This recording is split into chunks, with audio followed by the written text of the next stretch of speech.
साहेब बंदगी साहेब। चलिए आज के प्रातःकालीन सत्संग में अभी आप सभी संत महापुरुषों का, सेवक सतियों का, भक्तजनों का, मित्रों का स्वागत है। नमो नमो गुरुदेव को, नमो कबीर कृपाल, नमो संत शरणागति सकल पाप भय छाल। बंदी छोर कृपाल प्रभु, विघ्न विनाशक नाम। असरण शरण बंदौ चरण, सब विधि मंगल धाम। मंगलमय मंगल करण, मंगल रूप कबीर। ध्यान धरत नाशक सकल, करम जनित भव पीर। बंद छुड़ायो पथ विकट को, निकट लखायो राम। ताते गुरु को कीजिए कोटि कोटि प्रणाम। बोलिए प्रेम से सद्गुरु कबीर साहेब की जय। सकल संत महापुरुषों की जय। अपने अपने माता पिता की जय। सत्संग महात्म की जय। साहेब बंदगी साहेब।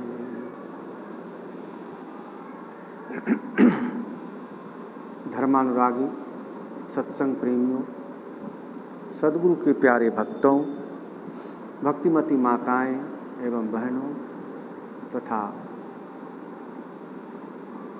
हमारे मित्रों, बड़ी खुशी की बात है कि आप लोग प्रतिदिन प्रातःकालीन सत्संग सत्र में भाग लेते हैं और हमें भी जो कुछ बन पाता है, जो भी साहब से, संतों से सीखा है, जाना है, समझा है, उसको कुछ आप लोगों के साथ शेयर करने का अवसर मिलता है। तो आज मैं सद्गुरु कबीर साहब की एक छोटी सी पंक्ति, एकदम अर्धावली,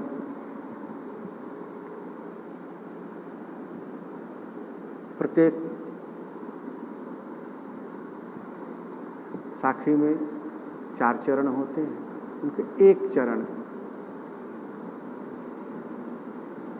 जरा मरण नियरायल आई, बस इतनी सी पंक्ति पर आज मैं अपना थोड़ा सा विचार करूंगा, रखूंगा आप लोगों के समक्ष। जरा वृद्धावस्था, मरण, मृत्यु, नियरायल आई, वो निकट आ रहा है हर व्यक्ति का।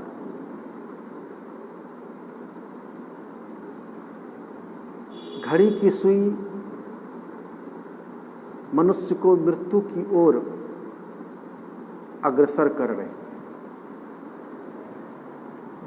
घड़ी की जो सुई चल रही है, एक एक सेकेंड,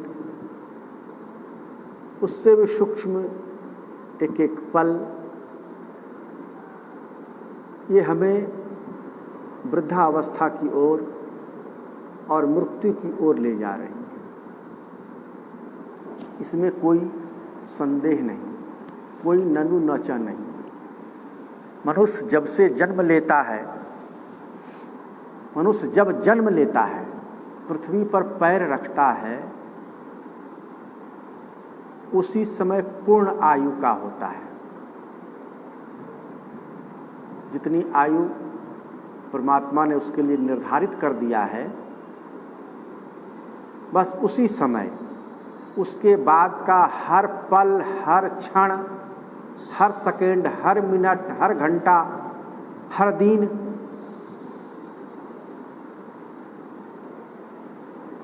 वह जो है मृत्यु की ओर बढ़ता चला जाता है। इसलिए जब से जन्म होता है तब से ही मृत्यु की ओर की यात्रा शुरू हो जाती है, वृद्धावस्था की यात्रा शुरू हो जाती है, मृत्यु की यात्रा शुरू हो जाती है। भले आप लोग समझते हो कि हम बड़े हो गए हैं, बच्चे लोग कहते कि अब हम बड़े हो गए, माता लोग भी कहती मेरा बेटा बड़ा हो गया है। जब से जन्म लेत, संतों ने कहा कि जब से जन्म लेत तबही से आयु घटे। जब से जन्म लेता है तभी से लोगों की आयु घटने लगती है, क्षण क्षण पल पल। जितना पल आप पृथ्वी पर रह चुके उतनी आयु क्षीण हो गई, समाप्त हो गया, माइनस हो गया। जब से जन्म लेत तबही से आयु घटे। मात तो कहत पुत्र बड़ो होत जाते हैं। माता ममतावश प्रेमवश कहती है कि मेरा बच्चा बड़ा हो गया है, अब 12 वर्ष का हो गया है। लेकिन 12 वर्ष उसकी आयु में से माइनस हो गया, यह उसको नहीं समझ में आ रहा। 100 साल की आयु यदि परमात्मा ने उसको देकर यहाँ भेजा था तो अभी उसमें 12 वर्ष माइनस हो गया। हमारा हर पल जितना बीतता जा रहा है वो आयु क्षीण होता जा रहा है, कम होता जा रहा है। जन्म दिवस को लोग बड़े धूमधाम के साथ मनाते हैं, क्योंकि 25वां जन्मदिन, 51वां जन्मदिन, 16वां जन्मदिन, 12वां जन्मदिन बड़े धूमधाम से मनाते हैं। लेकिन उस व्यक्ति को यह पता नहीं कि हर जन्मदिन हमारे उम्र का 1 वर्ष कम करता जा रहा है। हर जन्मदिन हमारी आयु का 1 वर्ष समाप्त करता जा रहा है। मृत्यु की ओर हम बढ़ते जा रहे हैं, वृद्धावस्था की ओर बढ़ते जा रहे हैं। लेकिन इस बात का बोध, इस बात का ज्ञान लोगों को नहीं हो पाता है। चले जा रहे हैं किसी की धुन में, जाना है किसकी धुन में, चले जाते हैं किसी की धुन में। जाना है परमात्मा की धुन में। जिस हेतु तू जन्म लिया उस हेतु तू अभी बोर है। जिस कारण से संसार में आए हो उस कार्य को नहीं कर पाते हो। उस कार्य को करने के लिए तुम्हारे पास वक्त नहीं है, लेकिन वक्त तो निकलता जा रहा है, समय तो बीतती चली जा रही है। सुंदर अवसर मानव का मिला है। यह अवसर जो मिला है, इस अवसर को चूकना नहीं चाहिए, क्योंकि जो चूक गया फिर उसका नहीं ठिकाना।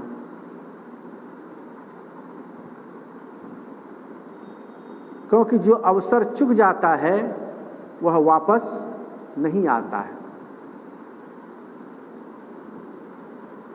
एक कथा याद आती है, कई बार मैंने आप लोगों को सुनाया है।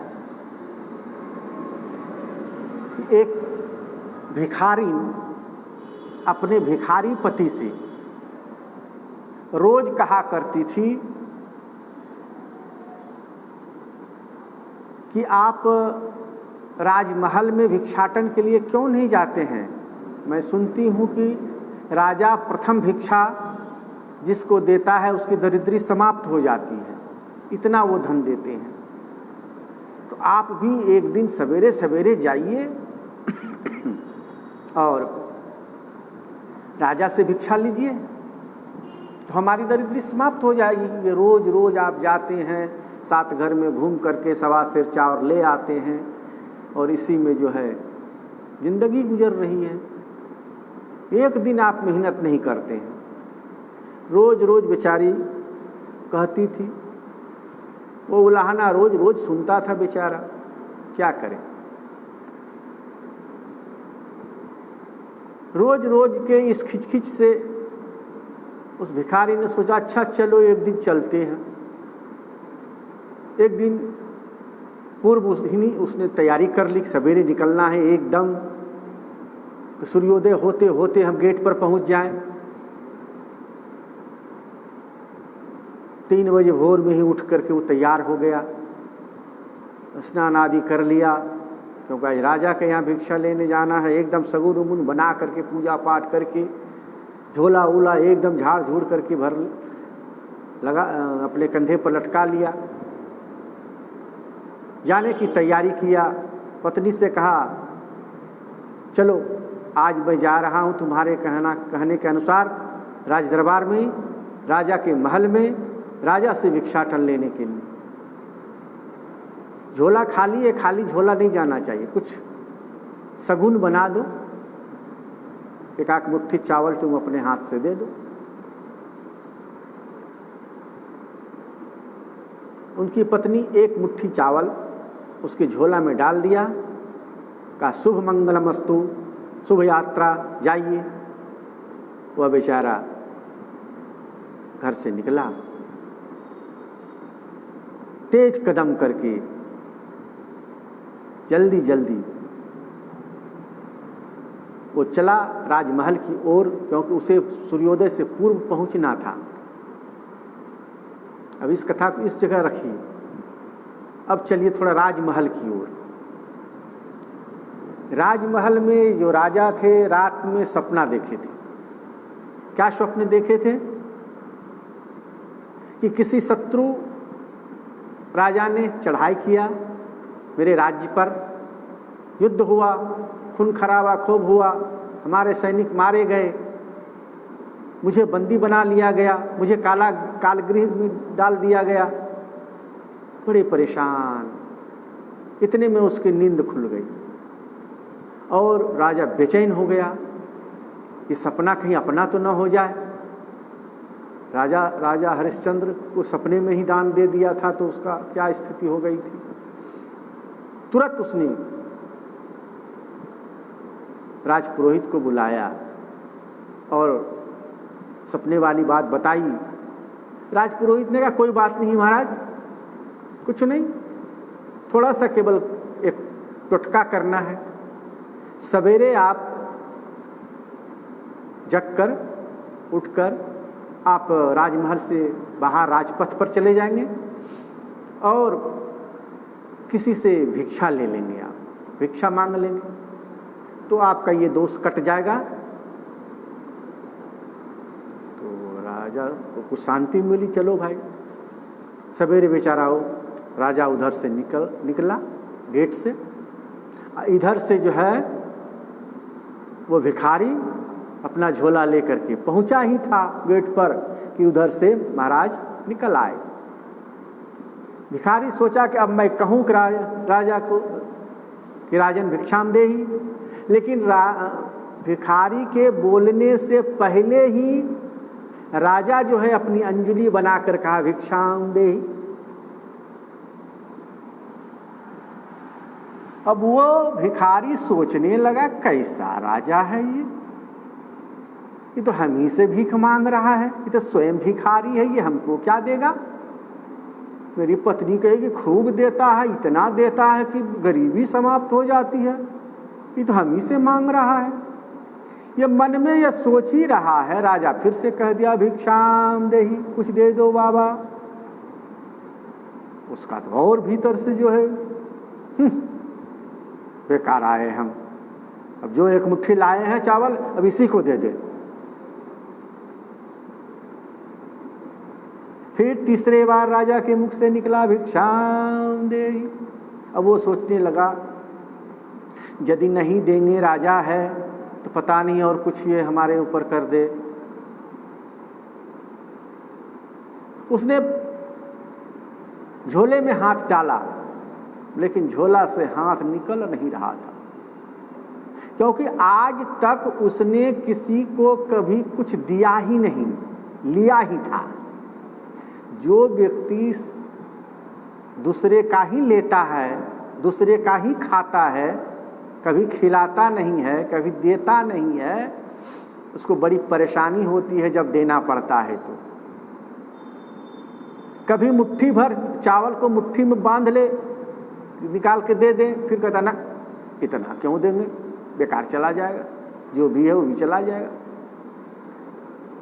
उधर बुन में पढ़ते पढ़ते पढ़ते पढ़ते राजा ने फिर बोला, तब बेचारा क्या करा, एक चुटकी में चावल लेकर के चावल निकाला झोले से और राजा के हाथ में दे दिया।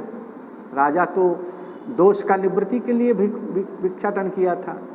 राजा भिक्षा लेकर के अंदर राजमहल में गया, अरे लौट के आता तो उसको देता ही कुछ, लेकिन वो तो उतावलापन में क्या देगा ही, हमारा ही ले लिया, और वहाँ से उल्टे पांव लौट चला, तेजी से झटकते हुए, जिस हिसाब से आया था ना उससे भी दुगुना। और फिर जो रोज जैसे करता था, का खाली हाथ अब क्या जाए, तो 5-7 घर में वो फिर मांग लिया, 1.25 सेर चावल हो गया, वो चला गया। उसकी पत्नी तो वहाँ प्रतीक्षा में थी कि आज तो हमारी दरिद्री समाप्त हो जाएगी। एकदम तैयार बैठी थी, कोठी भाड़ा साफ करके, लेकिन दूर से ही जब देखती है कि वो आ रहे हैं, लेकिन उसी तरह से आ रहे हैं जैसे रोज आते हैं, ये लगता है कि गए नहीं।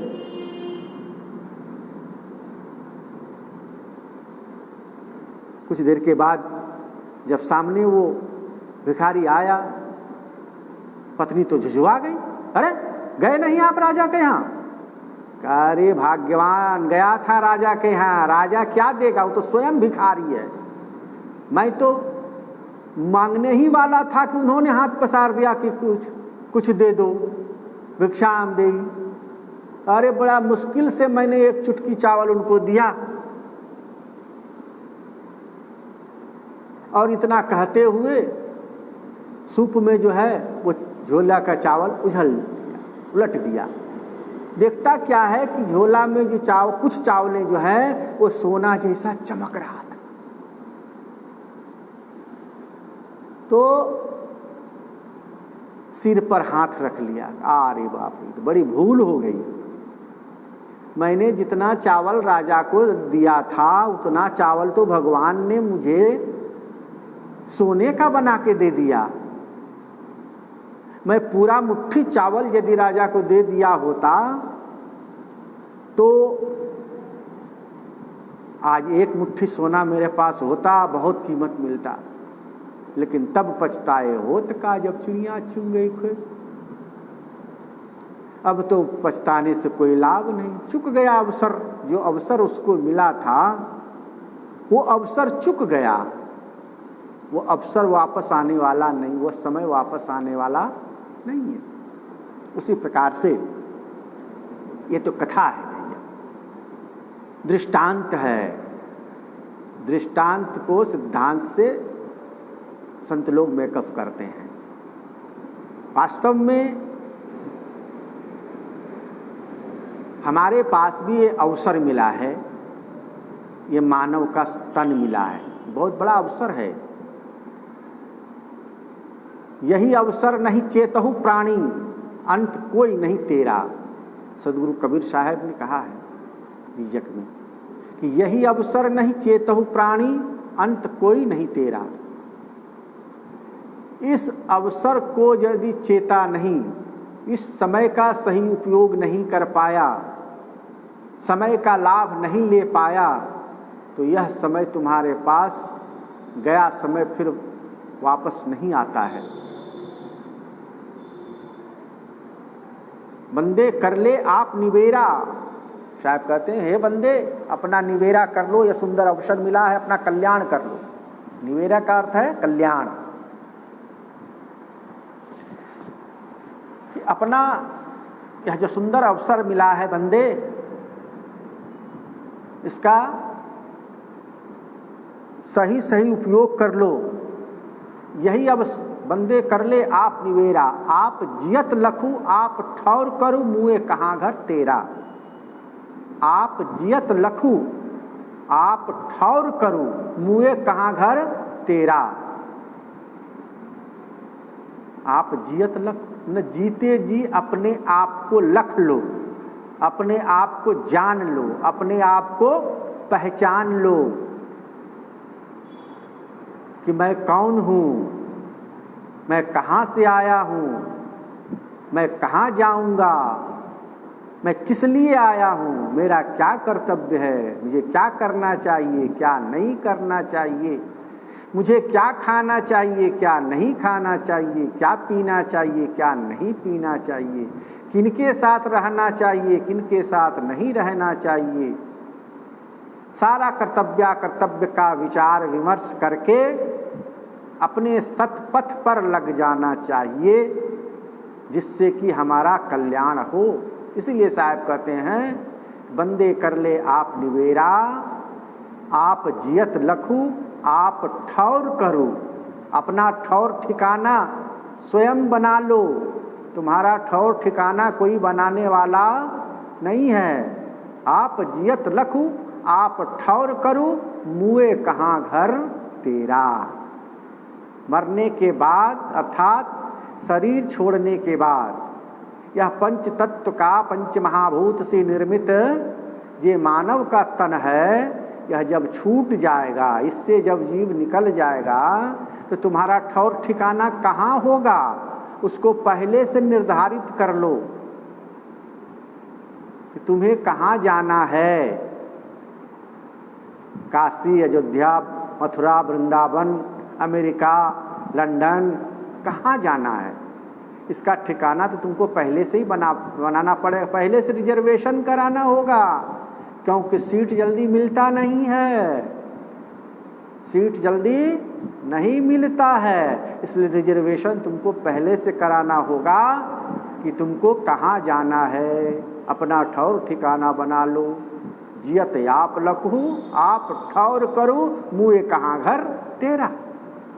तुम्हारा शरीर छूटने के बाद ये घर कहाँ बनेगा, तुम्हारा कहाँ रहोगे, अमरलोक में रहोगे कि स्वर्गलोक में रहोगे, इंद्रलोक में रहोगे, विष्णुलोक में रहोगे, शिवलोक में रहोगे, ब्रह्मलोक में रहोगे कि नरक लोक में रहोगे कि फिर से लौट करके यहीं आओगे।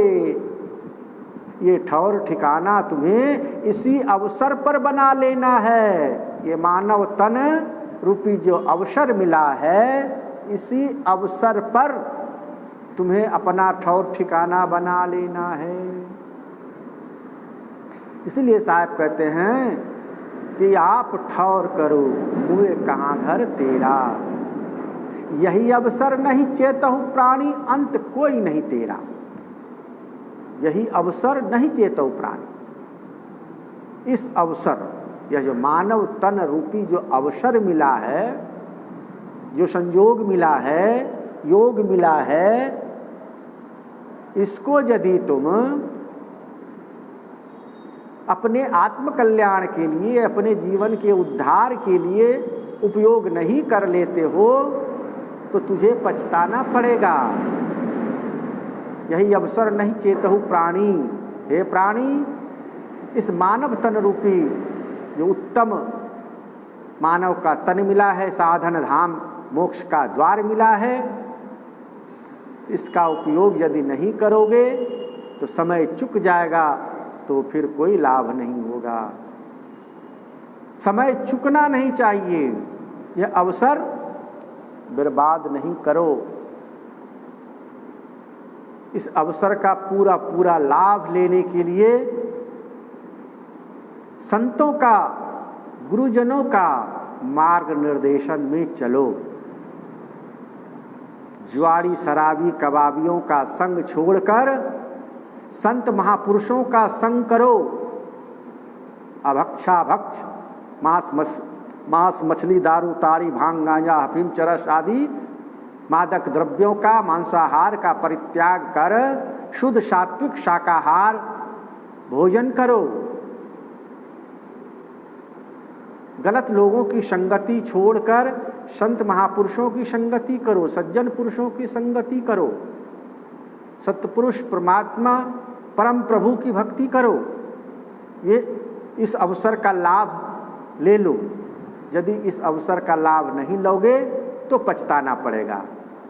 यही अवसर नहीं चेतहु प्राणी, अंत कोई नहीं तेरा।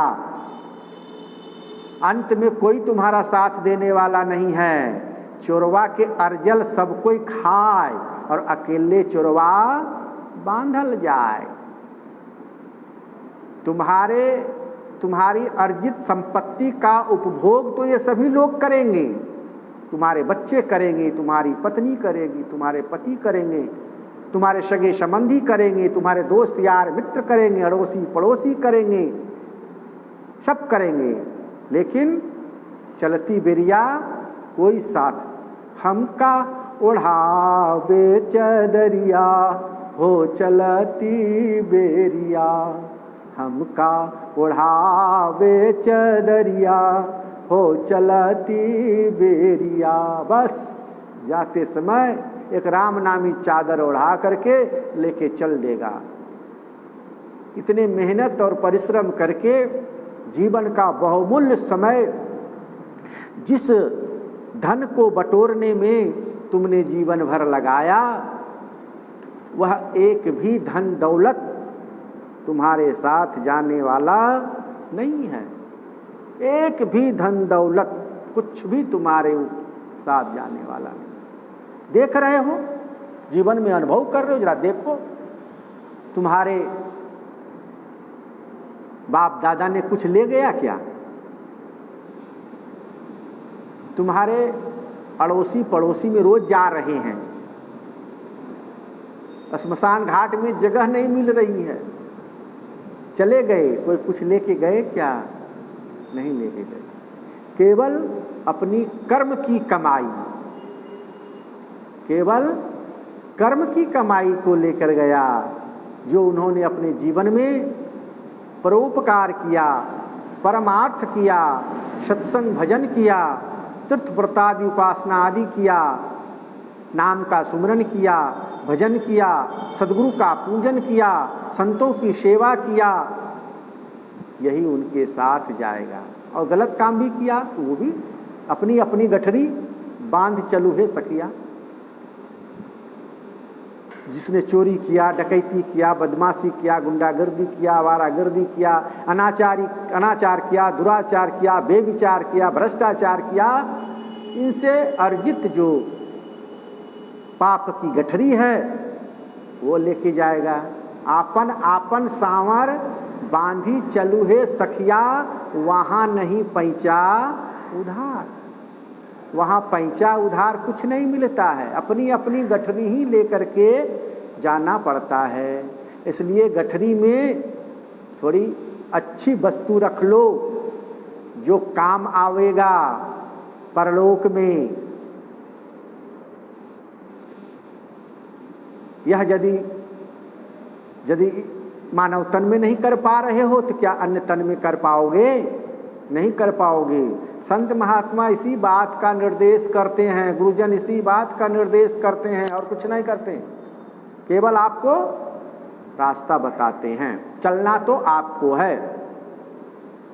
संत गुरुजन मार्गदर्शक हैं, मार्ग का निर्देशन करते हैं। संगच्छध्वम संवदध्वम संगनो मनासी जानताम। साथ साथ चलो, कंधे से कंधा मिलाकर चलो, गुरुजनों की राह पर चलो, गुरुजनों की बात को मानो। गुरुजनों ने जो कहा, ऋषि महर्षियों ने जो कहा, सत्यम वद धर्मम चर, सत्य बोलो, धर्म पर चलो, स्वाध्याय से प्रमाद मत करो, श्रद्धा देयम अश्रद्धा देयम, श्रद्धा पूर्वक किसी गरीब को, किसी संत को, किसी महापुरुष को, किसी संस्था को अपनी कमाई हुई सत्य की कमाई का कुछ अंश दान करो, कुछ दो। दोगे तभी मिलेगा। किसान जब खेत में दाना डालता है बीज डालता है, एक बीज डालता है तो सैकड़ों बीज बन करके उसे वापस मिलता है। उसी प्रकार से जब आप अपनी सत की कमाई का अंश दान करेंगे तो वही दान पुनः हजारों में बन करके, लाखों में बन करके आपको वापस मिलेगा और मिलता है।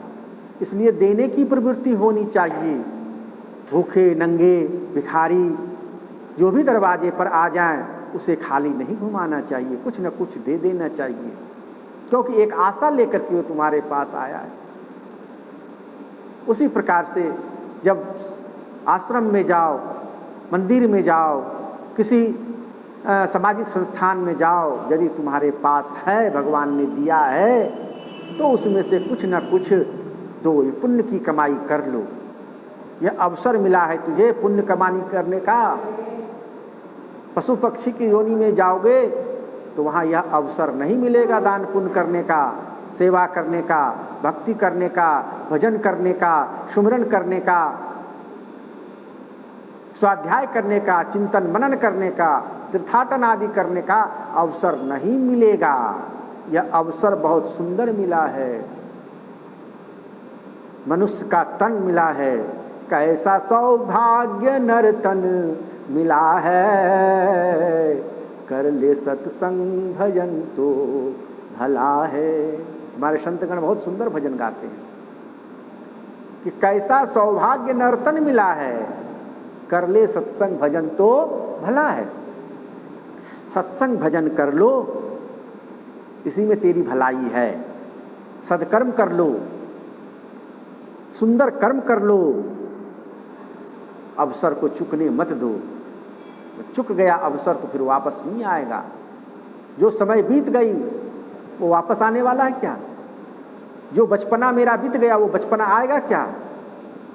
कुछ भी कर ले, कोई जुक्ति लगा ले, कितना भी धन दौलत खर्चा कर ले कि नहीं भाई मेरा जो बचपना है वो वापस आ जाए, किशोरावस्था वापस आ जाए, नहीं आएगा। जो अवस्था बीत गई वो बीत गई,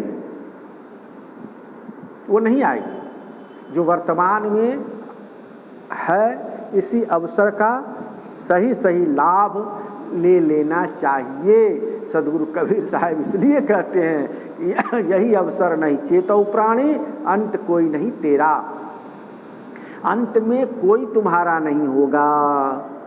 कितना ही प्यारा तुम क्यों नहीं हो अपने बेटे का, अपनी पत्नी का, अपने पति का, अपने भाई का, अपने सगे संबंधियों का, अपने मित्रों का, दोस्तों का, लेकिन साथ जाने वाला कोई नहीं है। अकेले आए हो और अकेले जाओगे।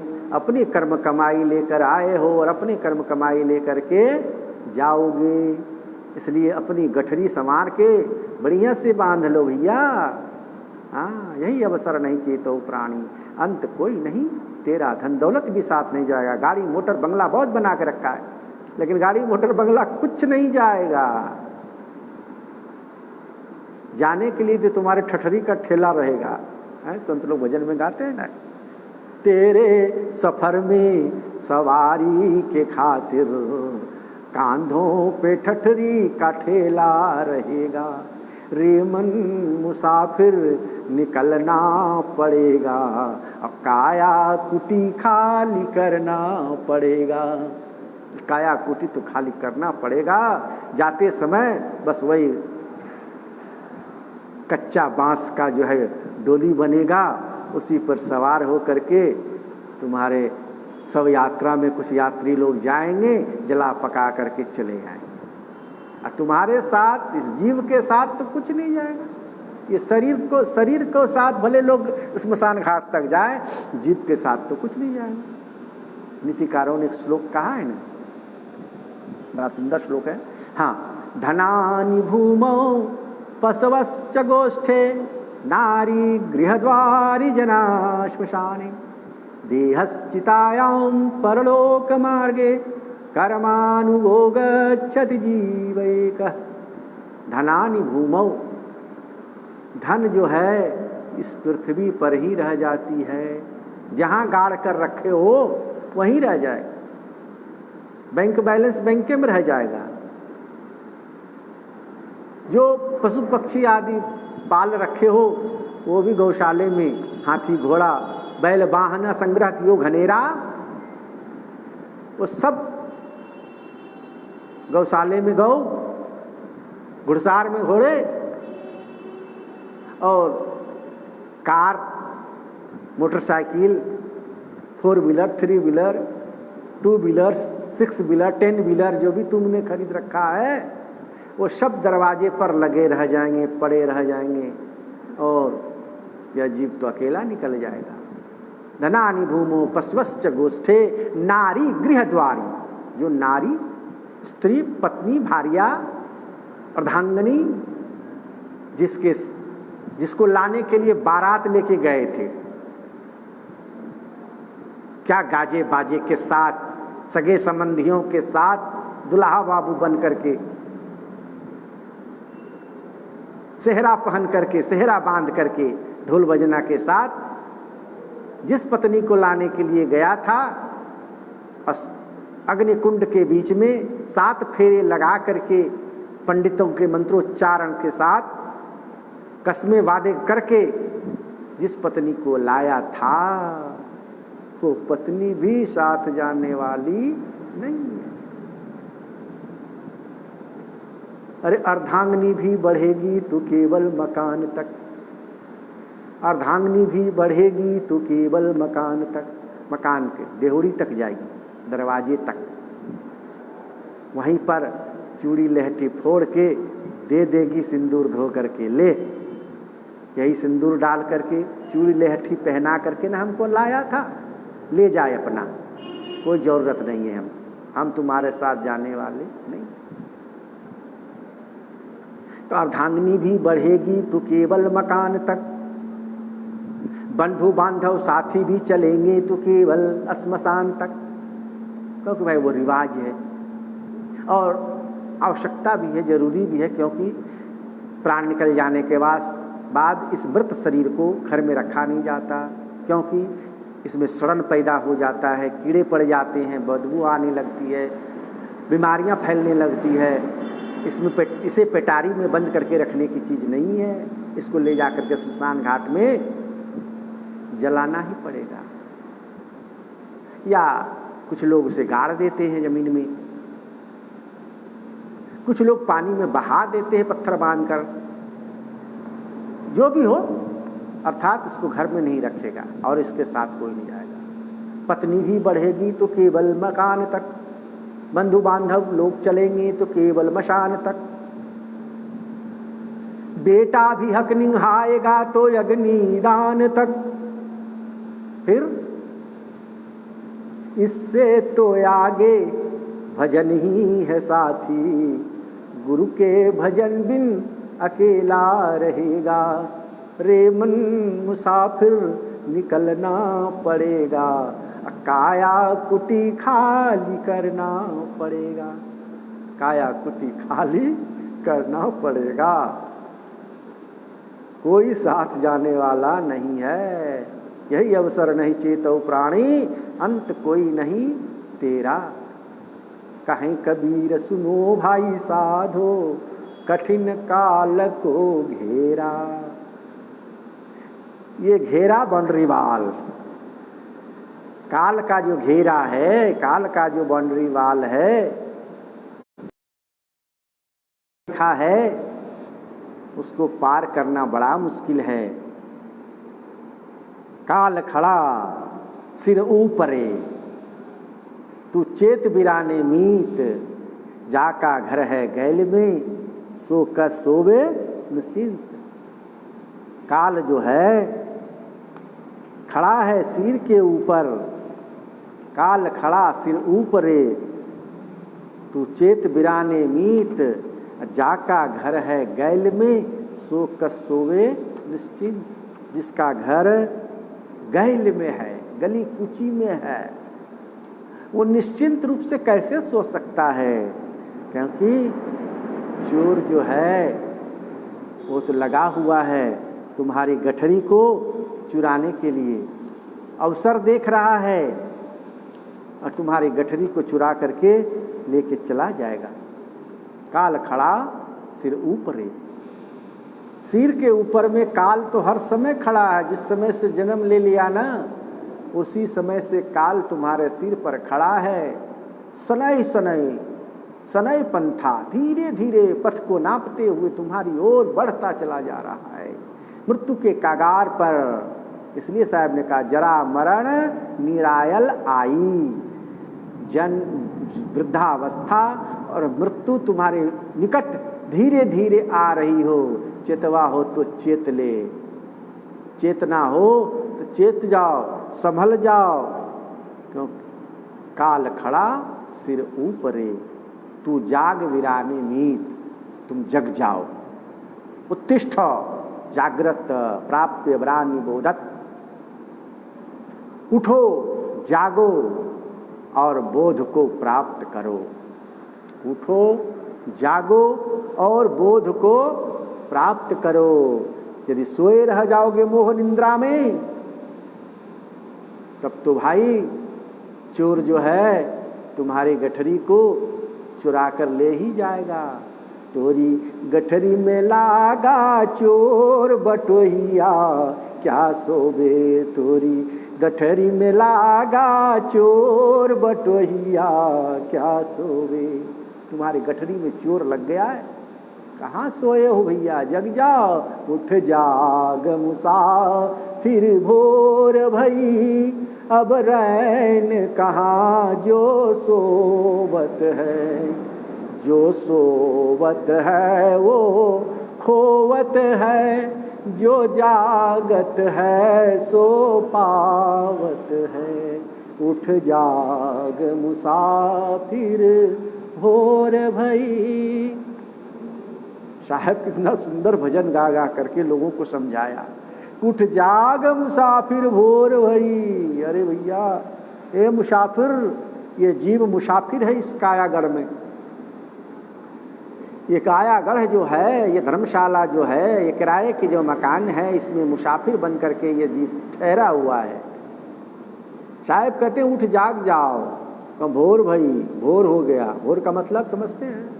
अरे साहब बड़े लाल बुझक्कड़ थे, उन्होंने अपनी बात को इस तरह से घुमा फिरा करके जो है ना उलटवासियों में कहा कि जल्दी लोगों को समझ में नहीं आता है, और जो समझ में जिसको आ जाता है वो साहब को कभी छोड़ता नहीं।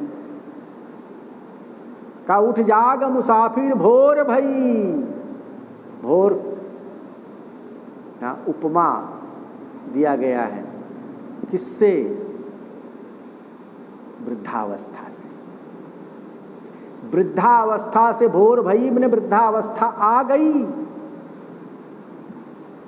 भोर सवेरा, सवेरा कैसा होता है?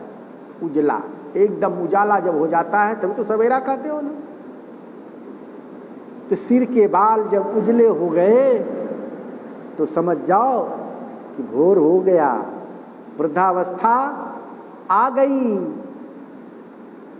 अब चेत जाओ, संभल जाओ, जग जाओ। अब नहीं चेतोगे तो कब चेतोगे?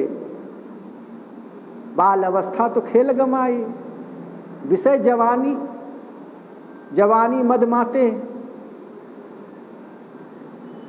बचपन तो खेल कूद में बिता दिया। 12 वर्ष बालापन बीते। 12 वर्ष जो बालापन वो खेल कूद में बिता दिया, जवानी विषय मद में बिता दिया। आई बुढ़ापा, तन कांपन लागे, लटकन लागे चाम। बुढ़ापा जब आया, सारी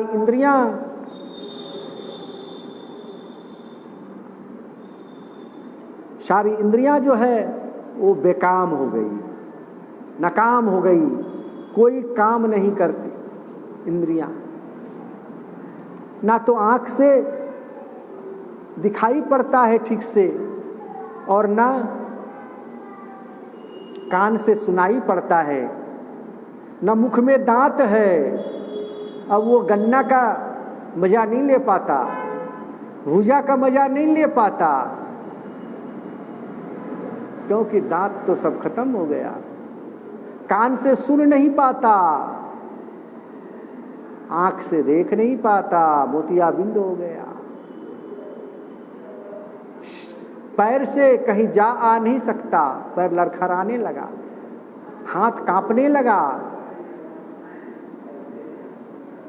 दयनीय दशा शरीर की हो गई। अब क्या करोगे? आ गई बुढ़ापा, जरा मृत्यु, जरा मरण निगरायल आई, निकट आ गई, एकदम वृद्धावस्था आ गई। इसके बाद का नंबर है मरण, मृत्यु। तो जब शरीर तुम्हारा स्वस्थ था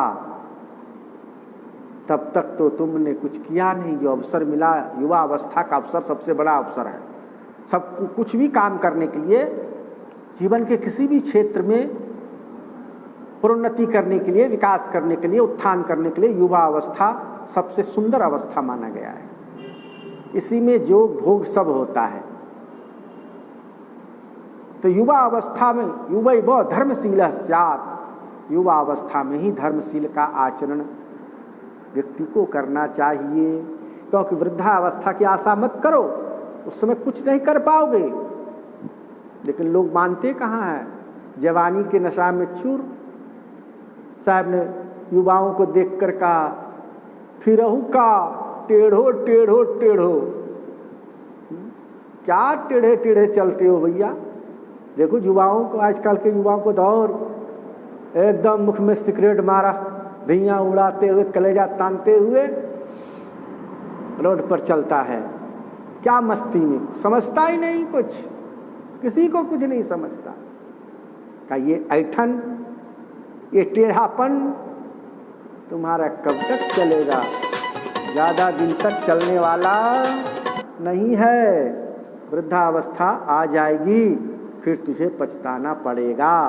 इसलिए पछताना ना पड़े जब तक शरीर में, शरीर इंद्रियों में ताकत है।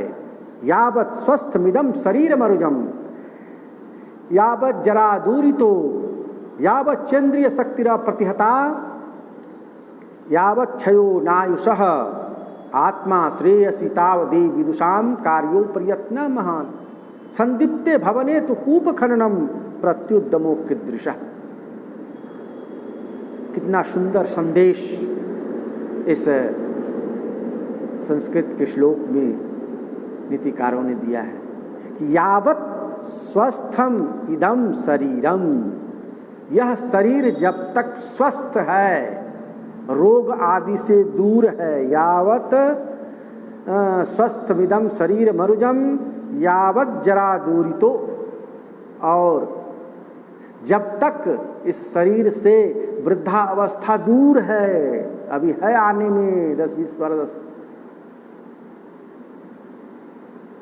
रोग से रहित है, वृद्धावस्था से दूर है, और यावत इंद्रिय शक्तिरा प्रतिहता, जब तक शरीर, जब तक इंद्रियों की शक्ति क्षीण नहीं हुई है, अर्थात सभी इंद्रियों में शक्ति विद्यमान है। आँख में देखने की शक्ति, कान में सुनने की शक्ति, नाक से सूंघने की शक्ति, मुख से बोलने की शक्ति, और पैर से चलने की शक्ति, हाथ से कर्म करने की शक्ति, दिमाग से सोचने की शक्ति।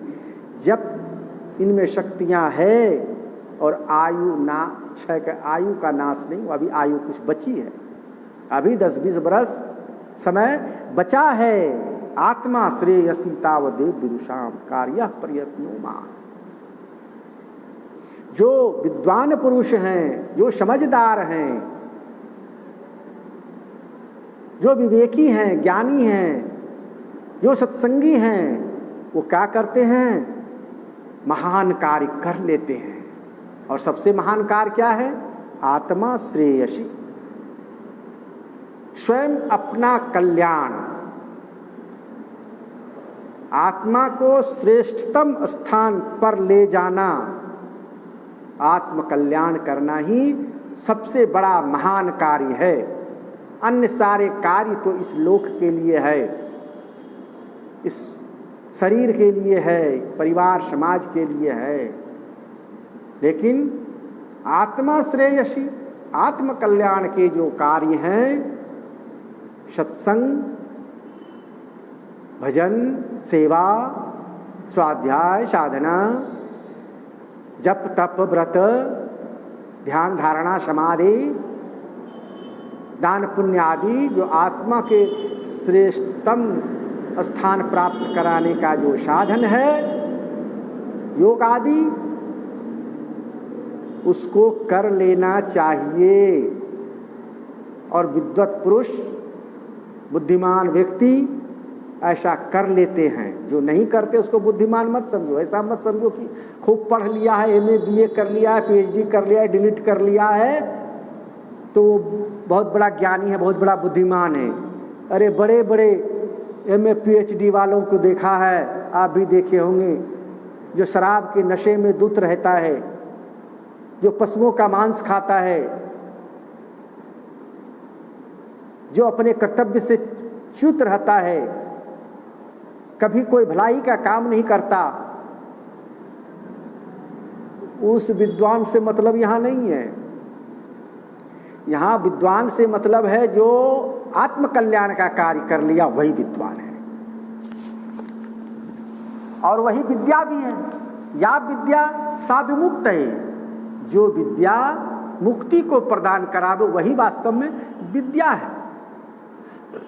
जो विद्या घूसखोर बना दे, जो विद्या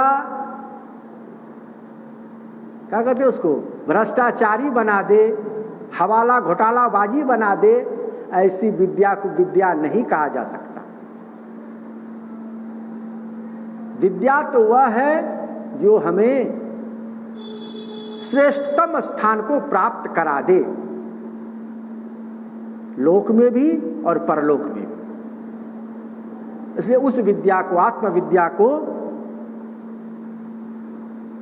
शरीर स्वस्थ रहते ही, युवावस्था में ही, जब तक वृद्धावस्था नहीं आई है, इंद्रियों में शक्ति है, वृद्धावस्था दूर है, बुद्धिमान व्यक्ति अपने आत्मकल्याण का कार्य कर लेते हैं। क्योंकि बहुत लोग कहा करते हैं, अरे करेंगे ना, अभी बहुत समय है साहेब, अरे अभी कुछ कमाने खाने दीजिए, बाल बच्चों के लिए कुछ करने दीजिए। सत्संग, भजन, पूजा पाठ, ध्यान धारणा, समाधि, ये तो वृद्धावस्था की चीज है, करेंगे ना, आने दीजिए समय। आज कहे हरि कल भजूंगा, कल कहे फिर कल, और आज काल के करत ही अवसर जासी चल। अवसर बीत गया, बीता अवसर फिर वापस नहीं आएगा। मृत्युशैया पर पड़ गया, खटिया पर सो गया, अब शरीर काम नहीं करता, ना तो मुख से बोल पाता है, ना तो आंख से देख पाता है, ना कान से सुन पाता है। क्या करोगे? संदीप्ते भवने तो कूप खननम प्रत्युद्यमो कीदृशः। जब भवन में अग्नि लग जाए, मकान में, झोपड़ी में, गांव घर में जब आग लग जाए, तब कुआं खोदोगे कि कुआं खोद कर पानी निकाल करके बुझाएंगे? अरे नहीं भैया, कुआं खोद कर पहले से रखो, हो सकता है कि अग्नि लग जाए कभी। इसलिए युवावस्था में ही शरीर इंद्रियों में जब शक्ति है, युवावस्था से मतलब है जब तक शरीर इंद्रियों में शक्ति है तब तक युवावस्था है।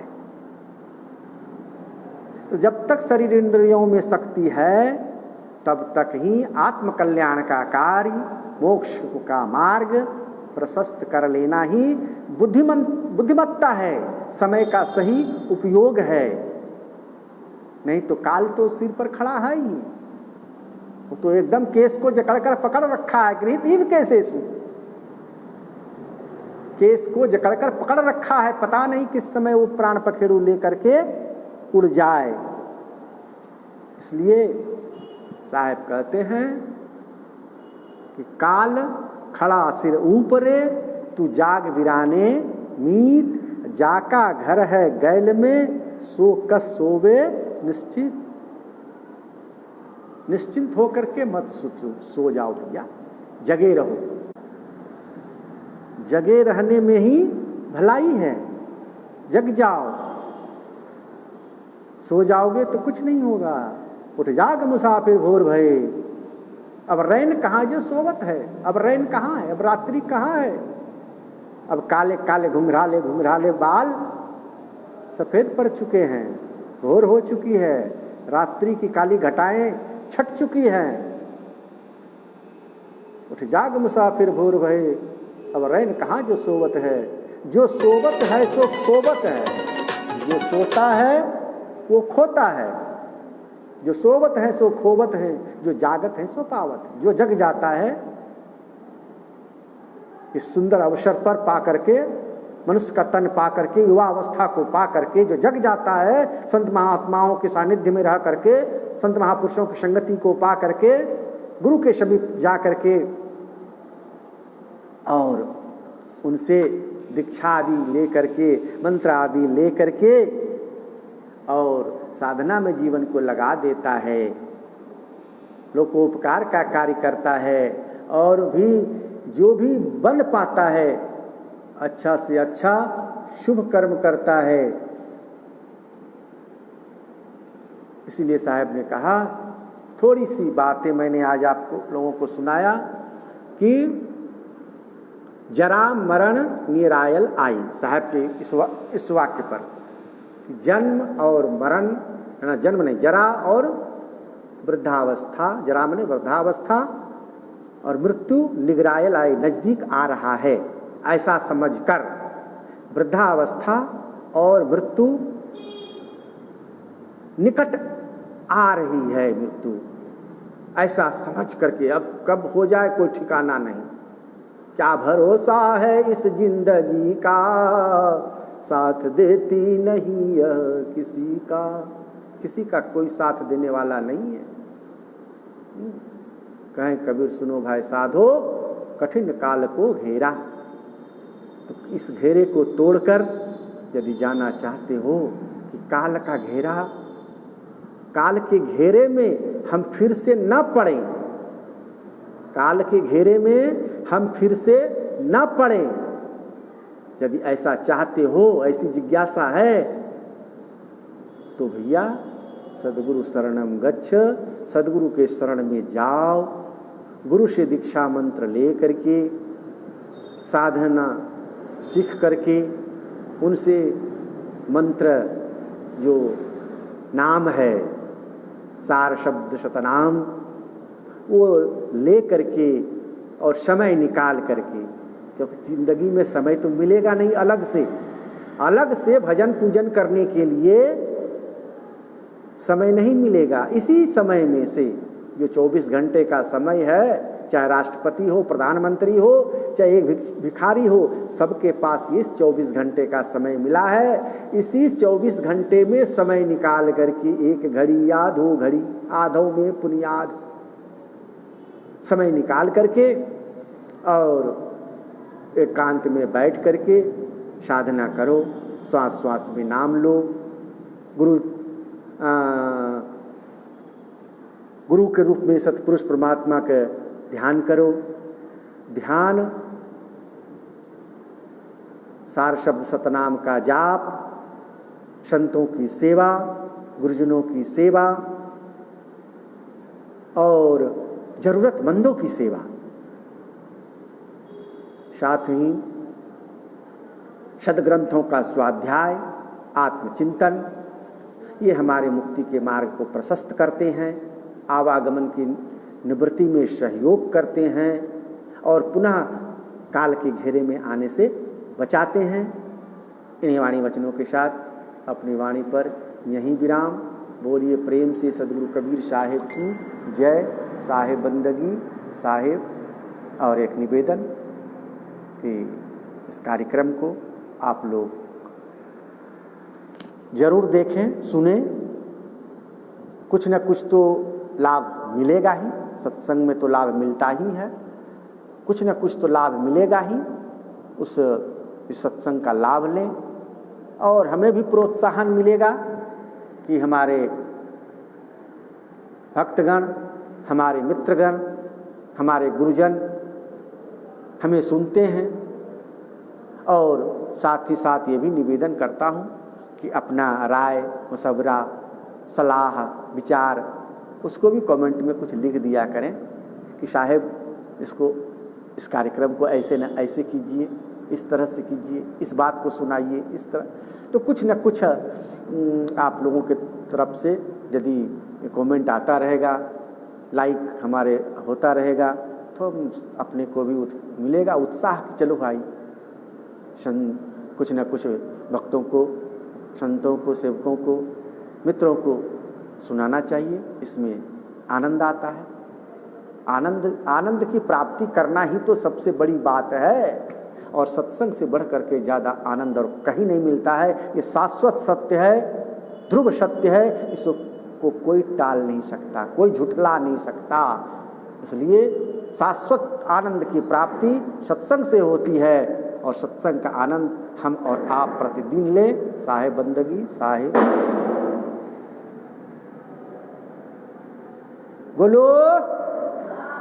देखो साहब आ गए।